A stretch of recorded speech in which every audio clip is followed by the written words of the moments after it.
নমস্কার বন্ধুরা, মুক্তাঙ্গন চ্যানেলের পক্ষ থেকে সবাইকে স্বাগত জানিয়ে শুরু করতে চলেছি আজকের আলোচনা প্রশ্ন পর্ব 19।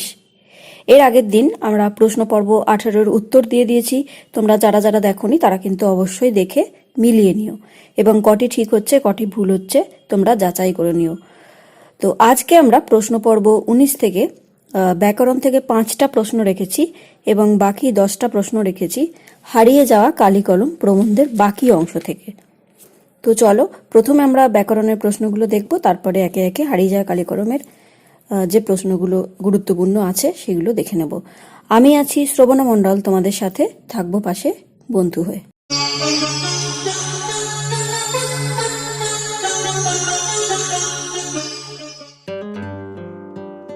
তো বন্ধুরা, প্রশ্ন পর্ব 19 শুরু করার আগে একটা কথা বলে দিই। তোমরা যারা নিয়মিত এই ব্যাকরণ এবং টেক্সট বিষয়ে অংশগ্রহণ করছো তাদের তো উপকার হচ্ছেই, এবং তোমাদের কোন জায়গাগুলোয় তোমরা ভুল করছো এগুলো তো তোমরা নিজেদেরকে যাচাই করতে পারছো। এবং যদি মনে হয় যে ব্যাকরণ বা যে কোনো টেক্সটের এই জায়গাটা তোমরা বুঝতে পারছো না বা সেই অংশটা তোমাদের বোধগম্য হচ্ছে না ব্যাকরণের বিশেষ করে, তোমরা কিন্তু আমাকে নির্দ্বিধায় জানাতে পারো। এবং ব্যাকরণের বেশিরভাগ অংশই কিন্তু আমরা আলোচনা করে দিয়েছি, কিছু কিছু অংশ হয়তো বাকি আছে যেগুলো প্রধান প্রধান জিনিস, সেগুলো আমরা আলোচনা করে দিয়েছি। তাই সেই জিনিসগুলো তোমরা ভিডিওগুলো দেখতে থাকো, যেখানে অসুবিধে হবে আমাকে জানাতে পারো, আমি চেষ্টা করব আবারও সেগুলো নতুনভাবে কিভাবে করা যায় সেই চেষ্টা আমরা করব। এছাড়া আমরা চেষ্টা করছি আরও নতুন নতুন ব্যাকরণের জিনিস উপস্থাপনা করতে। তো তোমরা আমাদের চ্যানেলে নজর রাখো। তো চলো আজকের প্রশ্ন আমরা শুরু করছি। 1 নম্বর প্রশ্নে আছে 1947 সালে ভারত স্বাধীন হয়।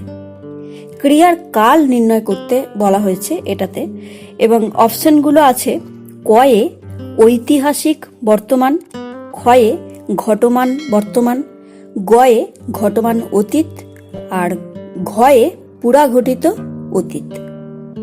ঠিক আছে?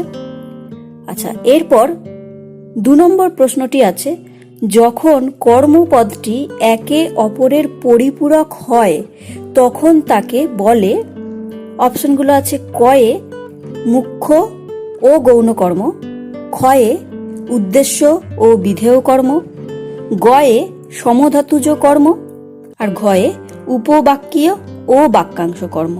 ভালো করে প্রশ্নটা পড়বে কি দেয়া আছে, তারপরে উত্তর দেওয়ার চেষ্টা করবে। আমরা অধিকাংশ প্রশ্ন উত্তর ভুল করি, কিন্তু খুব তাড়াতাড়িতে আমরা প্রশ্নটা পুরোটা পড়ি না। এক্ষেত্রে কিন্তু বেশিরভাগ অংশেই ভুল হয়ে যায়, বেশিরভাগ স্টুডেন্টরাই কিন্তু এগুলো করে। তো প্রশ্নটা আগে বারবার পড়বে কি জানতে চাওয়া হয়েছে, তারপর উত্তর করো।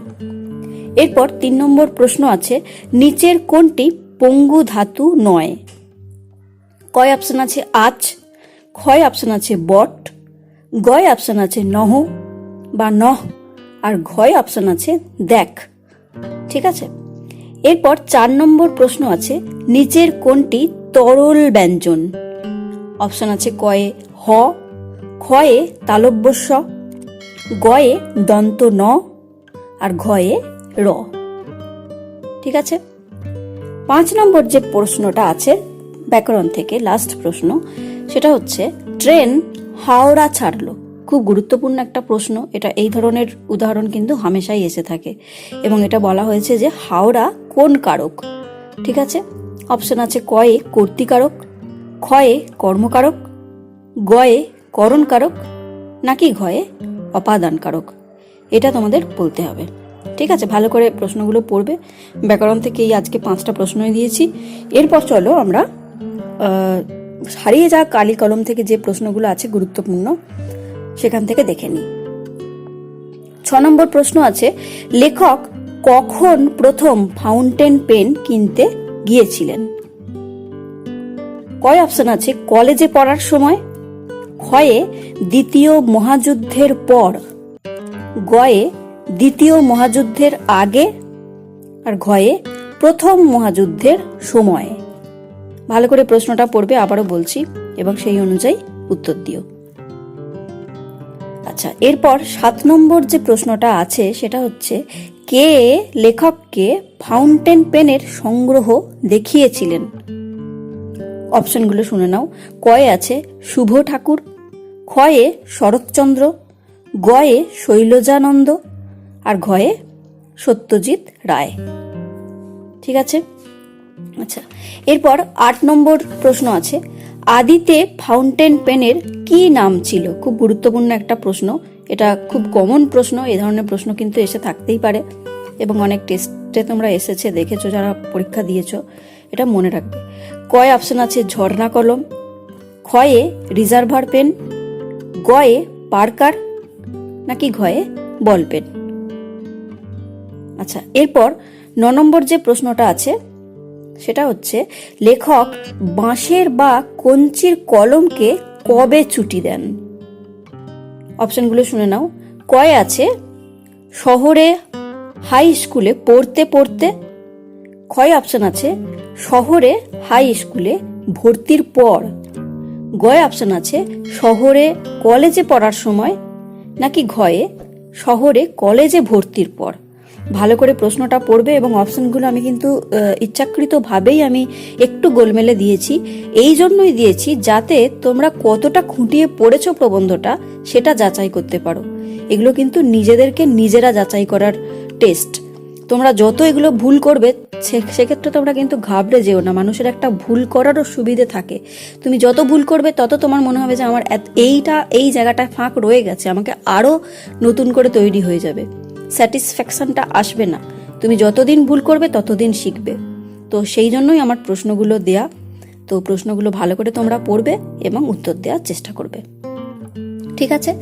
আচ্ছা, এরপর 10 নম্বর প্রশ্নটা আছে, বিদেশে যে উন্নত ধরনের নিব বের হয়েছিল সেগুলো কি দিয়ে তৈরি ছিল? কয় অপশন আছে? ব্রোঞ্জ দিয়ে, ক্ষয় আছে গরুর শিং বা কচ্ছপের খোল কেটে, গয় অপশন আছে ভেড়ার শিং বা কচ্ছপের খোল কেটে, আর ঘয় অপশন আছে খ ও গ দুটোই ঠিক। ঠিক আছে। আচ্ছা, এরপর 11 যে প্রশ্নটা আছে দেখো, প্রবন্ধে কার সোনার দোয়াত ছিল? প্রশ্নটা আছে কার সোনার দোয়াত ছিল, অর্থাৎ লেখক বা প্রাবন্ধিক কার সোনার দোয়াতের কথা উল্লেখ করেছেন, এই ধরনের প্রশ্নটা হবে। অপশন আছে কয়ে ত্রৈলোক্যনাথের, ক্ষয়ে অন্নদাশঙ্কর রায়ের, গয়ে শুভ ঠাকুরের, আর ঘয়ে ওয়াটারম্যানের। ঠিক আছে, এটা খুব কমন প্রশ্ন, অনেকেই পারবে যারা পড়েছো। আচ্ছা, এরপর 12 যে প্রশ্নটা আছে সেটা হচ্ছে, বিদেশি কাগজে ফাউন্টেনের বিজ্ঞাপনে কত ধরনের নিবের উল্লেখ আছে? ঠিক আছে, অপশনগুলো আছে কয়ে 600, ক্ষয়ে 700, গয়ে 1000, আর ঘয়ে 2000। ভালো করে প্রশ্নগুলো পড়বে। বিদেশি কাগজে ফাউন্টেনের বিজ্ঞাপনে কত ধরনের নিবের উল্লেখ আছে? আচ্ছা, এরপর 13 যে প্রশ্নটা আছে সেটা হচ্ছে, স্টেনোগ্রাফারের বাংলা কি? অপশনগুলো আছে কয়ে ক্যালিগ্রাফিস্ট, ক্ষয়ে লিপিকুশলী, গয়ে ওস্তাদ কলমবাজ, আর ঘয়ে শ্রুতি লেখক। এটা বুঝতেই পারছো, যারা পড়েছো পারবে, একটু ভাবলে কিন্তু এই প্রশ্নটা পারাই যায়। যারা খুব ভালো করে ডিটেলসে পড়োনি তাদের ক্ষেত্রেও বলি, এই ধরনের প্রশ্নগুলো যদি একটু খেয়াল করে তোমরা করো তাহলে কিন্তু নিজেরাই উত্তর করতে পারবে। ঠিক আছে, তাই একটু ভালো করে প্রশ্নটা পড়বে, তারপরে উত্তর দিও। আচ্ছা, এরপর 14 নম্বরের প্রশ্ন আছে, একটি কলমের কত দাম ধার্য হয়েছে বলে প্রাবন্ধিক জানিয়েছেন? আচ্ছা, কয় অপশন আছে? 2000, ক্ষয়ে 2500, গয়ে 2000 পাউন্ড, আর ঘয়ে 2500 পাউন্ড। ঠিক আছে। এরপর লাস্ট যে প্রশ্ন আছে 15, লাঠি তোমার দিন ফুরাইয়াছে কে লিখেছিলেন? অর্থাৎ প্রাবন্ধিক তার প্রবন্ধে উল্লেখ করেছেন এটা কে লিখেছিলেন। অপশন আছে কয়ে বঙ্কিমচন্দ্র, ক্ষয়ে রবীন্দ্রনাথ, গয়ে সুভাষচন্দ্র, আর ঘয়ে গান্ধীজি। ঠিক আছে। তো বন্ধুরা, এই ছিল আজকের 15টা প্রশ্ন। আশা করি প্রত্যেকেই তোমরা অংশগ্রহণ করছো বা আরো করবে। ভিডিও যদি ভালো লেগে থাকে অবশ্যই একটা লাইক করে দিও। যারা চ্যানেলে নতুন, চ্যানেলটা সাবস্ক্রাইব করে আমার পাশে থেকো। তোমরা অনেকেই অনেক রকম প্রস্তাব দিচ্ছ এই ধরনের ভিডিও করতে, কিন্তু তোমাদের ক্ষেত্রে একটা আমার তরফ থেকেও অনুরোধ আছে যে তোমরা একটু অপেক্ষা করে যাও। আমি চেষ্টা করব তোমাদের চাহিদা অনুযায়ী ভিডিওগুলো দেওয়ার।